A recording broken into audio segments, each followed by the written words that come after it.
Well, hey there team, welcome back to the channel and welcome to the overview. Today we're reviewing RoadCraft. I've been playing this for the past 2 weeks in pre-release. It's been hard not to just play only this. It has consumed me. It has consumed my gaming group of 3 other blokes. There's 4 of us all together from all different backgrounds. Some of us were apprehensive. Well, not us, not me, never me. I love SnowRunner and all that sort of stuff. But anyway, suffice to say, this game's excellent. It's very different from SnowRunner and Expeditions, so if you have any background in there, maybe leave some of that at the door. And if you don't know what I'm talking about, I'm going to break it all down. So there's a lot of moving parts to what this game is, but broadly speaking, I really liked it. Now, quick channel business. I've been trying to do this score review system that's unconventional for a while now, on and off, back and forth. What it tends to do is confuse and upset people who rock up to the channel and, you know, much to my happiness, are enjoying my breakdown and reviews of games sans review score. They don't care. In fact, I've come to a point to realize the only reason I'm putting this score system on is because of my stupid bloody ego. At the end of the day, the videos hold merit and value because I explain the game and I throw in a bit of opinion on my thoughts around it.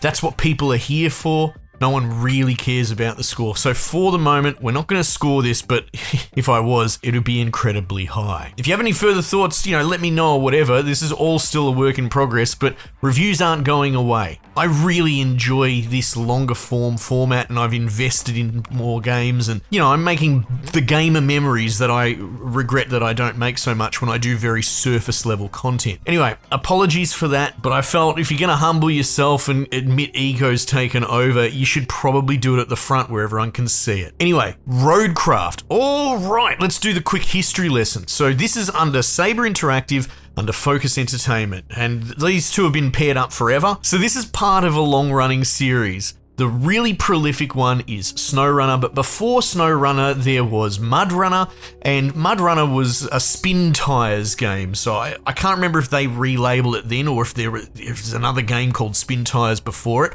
but this has been evolving, much like me, my stupid bloody review system. Like, they've been changing names and changing format and tweaking as they go along. And it's important mentioning that because, well, I don't want to get ahead of myself, but the devs seem pretty happy to tweak the formula and try different things, which is exactly what we want to see in this industry where everything is blue chip, AAA, safe investment sequelitis. Not so much with this series. And where they might have missed the mark a bit with Expeditions, they absolutely fucking blow it out of the water here with RoadCraft.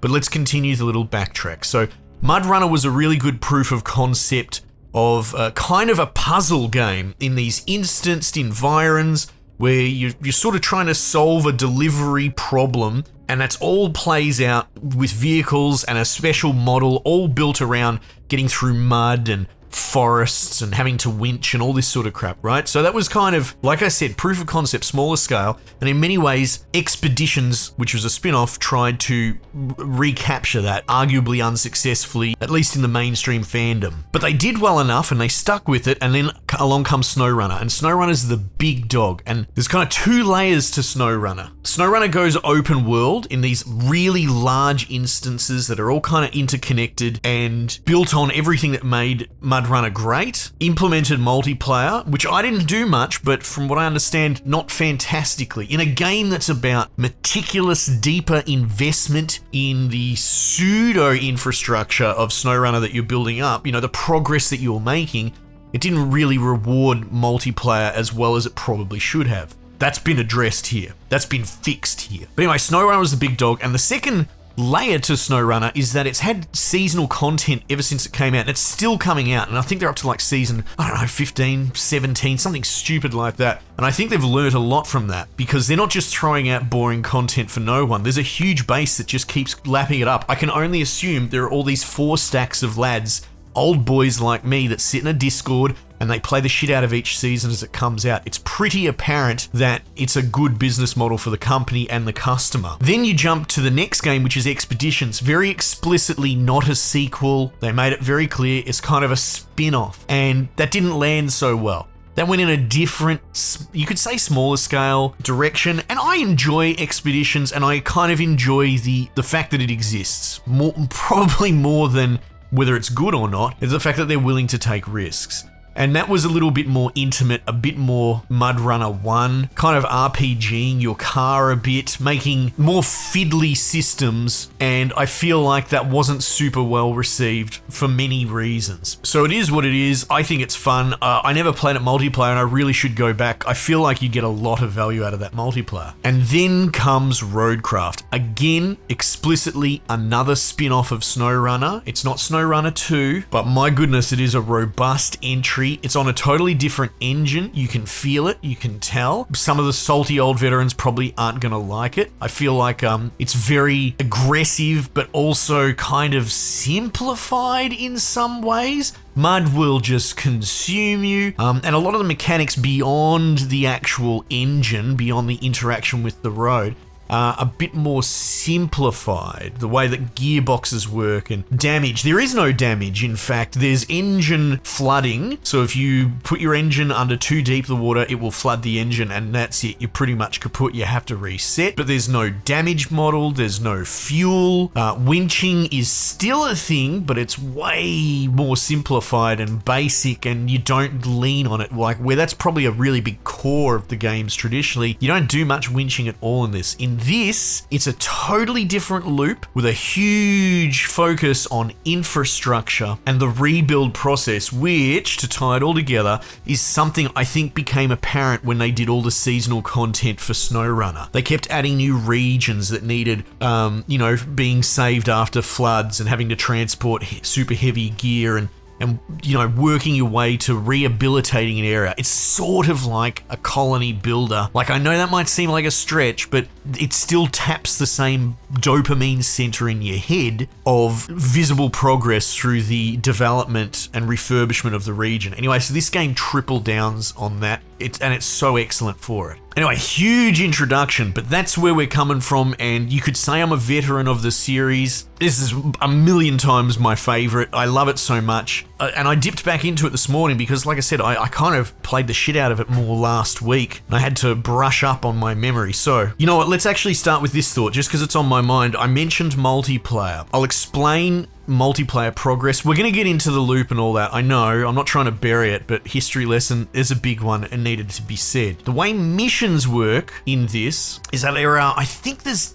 10. The first one is an intro. It'll take a couple of hours. It's kind of a prologue in a North African region, and there's a flood about to come, and it teaches you the moving parts, the basics. You do some this, that, and the other, follow the bouncing ball. You complete that region pretty easily, pretty quickly, and then region 2 is that area after the flood that came through and devastated, the local infrastructure. Or in that mission, that sandbox or whatever, and it's like one of the SnowRunner maps, but not tied to anything else. It's just self-contained, but they are humongous. I think they're much bigger than the SnowRunner maps.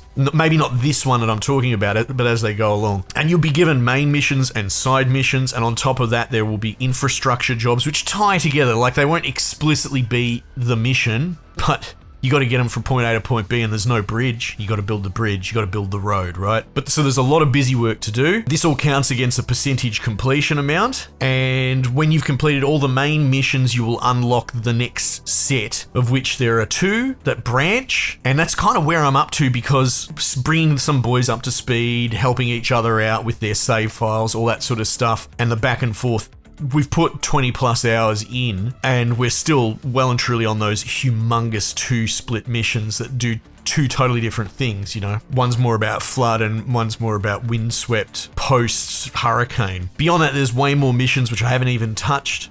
For full just transparency, I'm not in a screaming hurry because there's something about this game that makes you want to be a completionist. But anyway, that's the layout of the missions. The reason for that setup going into multiplayer is that when you jump into a mate's save or what have you, you make your own truck company, your construction company, you get your color scheme, you can make a little logo, and then off you go. And that's cool because everyone's different trucks will have distinct color differences as well, and that adds a little personality to it. But you piggyback off the main player's save file, you earn XP and money from doing stuff, and that XP gates what vehicles are allowed to be bought, and money obviously as well, and it has a pretty aggressive economy as well. You do make a bit of money, I've noticed, but the trucks aren't cheap either, so it's not like you're going to be buying one non-stop. You buy one every couple of hours maybe, right? But say your mate leaves from that multiplayer match, they can inherit the progress of that map into their save file, which is excellent. Now, I think we had some pre-release kind of buggy things. Some people lost some progress. Like, I know for one of my maps, I had done, I think, 100% completion, and I jumped into another bloke's map to help him out with a tricky side quest, and then I think I inherited his save to overwrite my save. Now, I suppose just be aware of that. Be careful. You might accidentally lose the progress on missions because you override it. But regardless, I think it's an excellent fix to a serious problem in this sort of space and this sort of game. Everyone is being demanded to spend hours and hours of investment building out bloody pipes and roads and all sorts of crap. They need to be able to take that home with them. So that is addressed and done perfectly outside of a few little quirks. And I can't quite tell if that's just us accidentally writing over a save or it might be a pre-release quirk. I can't tell. But 90% of it, excellent. Also, I mentioned the background of my crew. A couple of us, have mixed backgrounds. You could argue I'm a bit more blue collar turned white collar.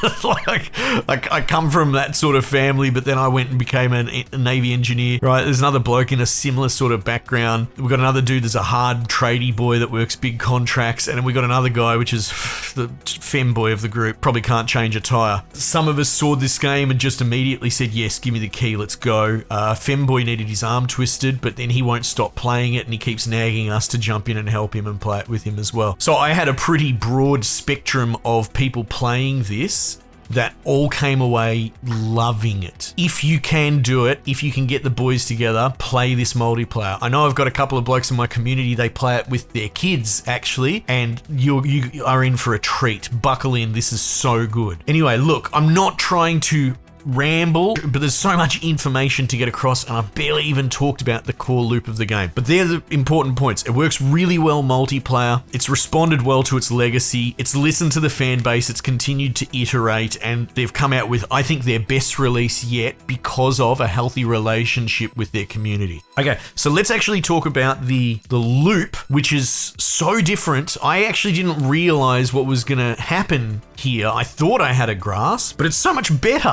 than what I thought it would be. So building infrastructure for the sake of building infrastructure, Tonka trucks in the sand pit, that's how I pitched it to the boys. I mean, they've got a video that's just gone up for a trailer of, the kids watching the truck. Anyway, you should check it out, their launch trailer. It's very, very cool, and it channels that. But it goes beyond just building a bridge for you and your mates for the sake of building it. What you're doing is, how to put this? Here's a really big stretch. There's an aspect of Mario Maker and waypointing AI trucks that is a huge part of what makes this tick. Now, I mentioned Mario Maker because even though I have very little experience with it, what I do know is if you want to make a map in the custom editor and then you want to put it on the live marketplace, before it's allowed to be certified and released, it has to pass your attempt, right? You have to be able to do it. So if you want to make a really insane map, you have to do it yourself to green light it. It has to go through a first pass QA level thing where it actually passes muster. So that's a big part of how pathing works in this game. So as you go along, you've got this Canuck redhead chick just talking in your ear, she sounds like she's straight out of Fargo. Oh, hey, I like concrete. What you doing? There you go. That's upset Canadians. Oh, who cares? They're not real people. But you'll get to a point where you will be allocated a mission to essentially get stuff from point A to point B. And it's deeper than that, but that's the archetype. Often what you will do is get a lot of rewards from that. Sometimes it's just money and experience, which is still important, but often it's actually resources that you can use to build out your infrastructure. So it's very important to get these right. So you've got point A, you've got point B. Okay, cool. So you go into the route planner, you lay out all the little waypoints along the way through all the dog shit broken roads and backwater areas and that. And then you press go. And what it does is it just spawns in, we'll call it the first wave of AI delivery trucks. And they get on the radio and they're like, guttural Russian bloody contractors or whatever. It's very funny to me. And they have zero fucking tolerance for you and your vehicles and anything getting in their way. They will stand on their horn while you're having a chin wag with your mate. One of you's parked on the side of the road and one of you's half in the way, and they would Just go ballistic. Get out of the way. It's fucking funny. I saw one of my mates nearly fell out of his chair when a truck scared him. But they will follow the waypoints that you lay out, and you know they're stupid. Consider them just, and you know they're okay, right? But they're not the brightest. So you have to build your infrastructure, like I suppose all infrastructure in real life, for the lowest common denominator. And so the vehicles will vary, and it depends on the mission. The story of the regions is enough because you'll be rebuilding. You know, you need to get concrete pipes to this place or whatever for this reason, and that will be reflected in the loads. Sometimes they'll send out little bloody minivan things in your company colors or little scout cars, and sometimes it's kind of super heavy freight carrying huge amounts of steel beams and that will reflect what the route has to be able to handle. And as such, you know, some vehicles will get bogged more than others. Others will dig into the sand and like they will rut the ground out as they travel over time. And then, you know, I know I'm jumping ahead, but even though you've completed the route, you might come back to it half an hour later as 7 trucks have gone over it and they've bogged themselves and broken the route, and you need to go and fix that. So there's all these considerations. But essentially, once you've run the route from point A to point B and they send their nominal first wave successfully, it'll green tick it, you'll probably get a reward, and it will just ad infinitum run that route with these AI screaming Russian contractors running from point A to point B. And it's excellent. It makes the world feel way more lived in. And again, it goes beyond just building a bridge so you and your mates can look at it and say you did it and use it for your own convenience. You're building out this kind of, not, you know, infrastructure for normal civilians, but an infrastructure for the rebuilding effort of the region. And look, I mentioned that they'll rut the road and that. Yes, this happens. Overloading your own vehicles, like super heavy, carrying concrete slabs from point A to point B, which you'll have to do. You have to carry all your own building mats, which is a little bit fiddly, and it's kind of more reminiscent of old spin tires or whatever you want to call it, mud runner back in the day. You have to crane each thing into the truck and load it up and strap it. And if you roll it, you'll lose the resources on the side of the road and have to potentially recover it. But we'll just focus up on that. Like I said, it's a new engine, you can feel it. There's a much more aggressive nature to wearing out actual main thoroughfares by carrying essentially too heavy a load over the ground, and you'll dig it out. You can dig just about anything out. As even seen by going to manual mode with a bulldozer, you can actually dig up all chunks of ground, and I advise against it very much. But one of the first waves of building, let's say, infrastructure is sand, and there are 2 parts to that. What you need to do is quarry sand to the point, and that will be done with a dump truck, right? Not just some any old cargo truck, it needs to have a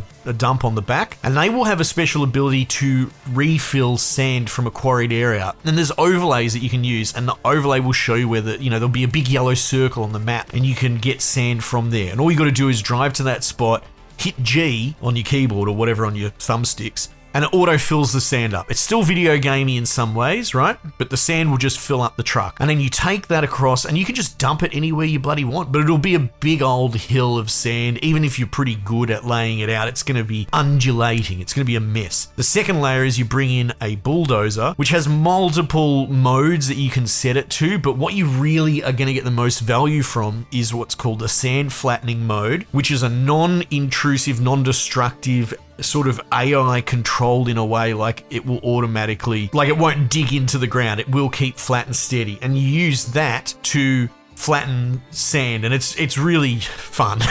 You do a couple of different trips over it, back and forth, that sort of thing. And then you've got marching mode, which is more moving around the bulldozer without the tray down, you know, in your way and going in a lower gear. So that's what a lot of you band-aid fixing at the first level, like if they've bogged themselves or dug out the ground, is bring sand along, flatten it with a bulldozer. Oh god, there's so much to cover. Okay, so you deploy vehicles to a base, but there's one exception to that rule, which is that you can get a mobile base, and that's very important. It's this sort of like little tractor thing, and it's got its own winch, and it's pretty cool, and it's sort of your main HQ when you're building out roads, because driving something like an asphalt machine or even a roller paver anywhere, even on relatively okay roads, can be a huge pain in the ass. And they give you trailers and that sort of stuff, and we had a lot of fun with that, where You can, one bloke can drive the truck up onto the carry trailer. You know, you drive a roller up onto that, and then the other bloke drives that truck with him on the back, and that's really cool. But what you can actually do is teleport to this mobile base for the cost of fuel. So fuel's really different in this game. Fuel doesn't exist, not in the way that you're used to,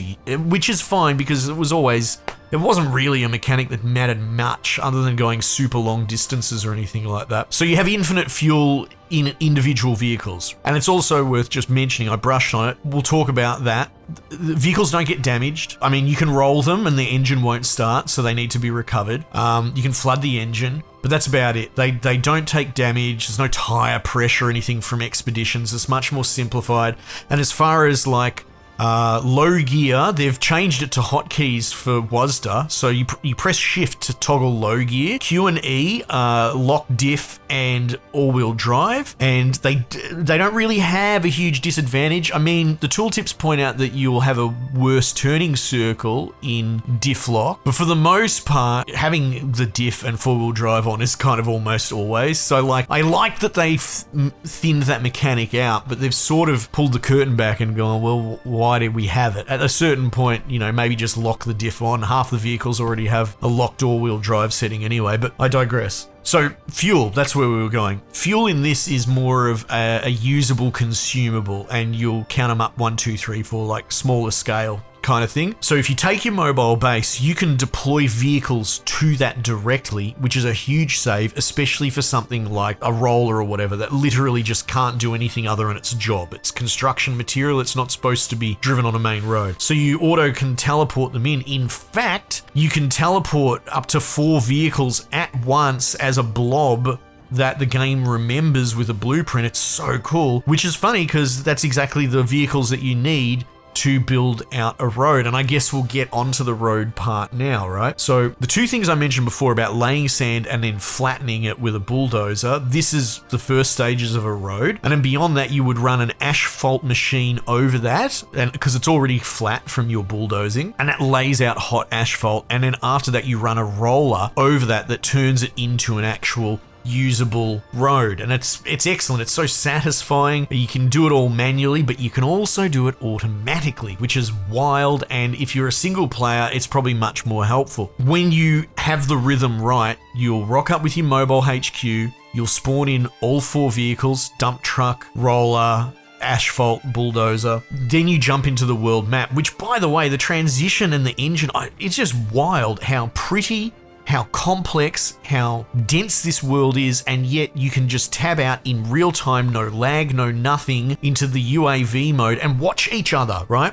Like you can watch your mates driving around and doing their stuff from above and even help them, but it's all real time, it's all clean, and it's humongous. It's kilometers and kilometers. You know, I can't believe it. It's just very, very impressive how well it runs. But from that overworld map, you can interact with, especially if there's a road that the game wants you to specifically build. You can build your own roads, obviously, but if it's a mission one, what you can do is allocate AI to automatically build it. It's a little fiddly, but you get used to it. And you go to the dump truck, you right click it, then you click on the road and you press go, and you can go into spectate camera to watch the AI drive it, which that's another thing I brushed over and didn't mention. You can spectate camera when AI are running routes as well. And that's how you figure out what they're getting stuck on. You know, they might be getting stuck on rubble or falling off the waypoint or getting bogged or whatever, but you just sort of go into this Red Dead cinematic follow camera for your vehicles. But yeah, that's how it's all done with the laying out the road sort of thing. And this isn't it. That's not over. And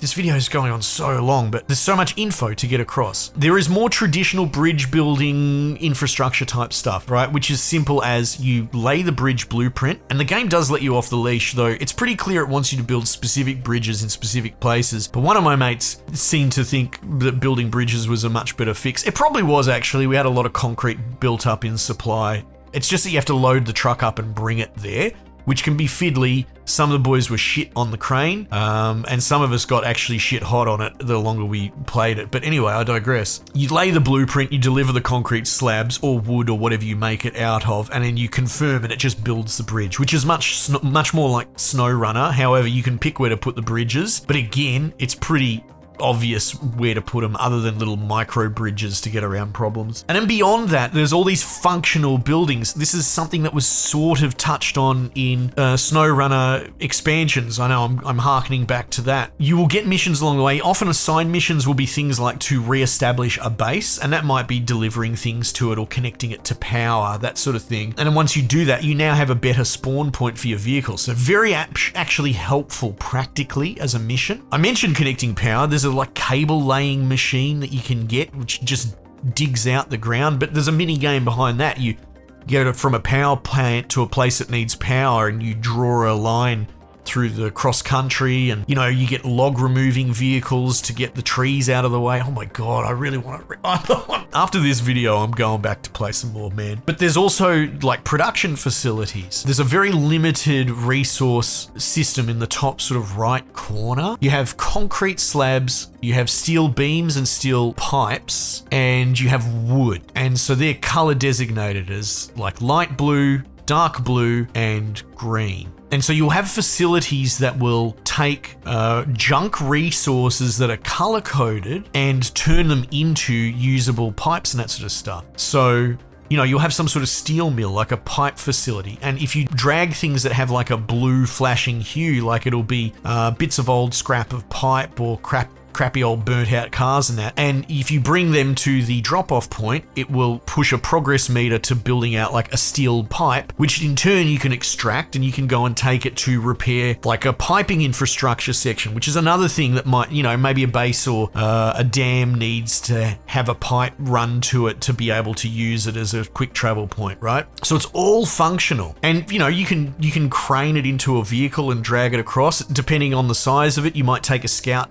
car and just winch it from the back and drag, chunks of scrap metal across. If you save up and get some of more advanced vehicles, there are ones that are like a combo trailer with a crane on it, so you can kind of do it with one vehicle without having to drag one of the boys into it. But look, I think that roundly covers the game, how it works, the mechanics, some of the changes from previous engine. We did have this really bad audio bug that was giving everyone the shits, and the only real way to fix that was like re-lobbying.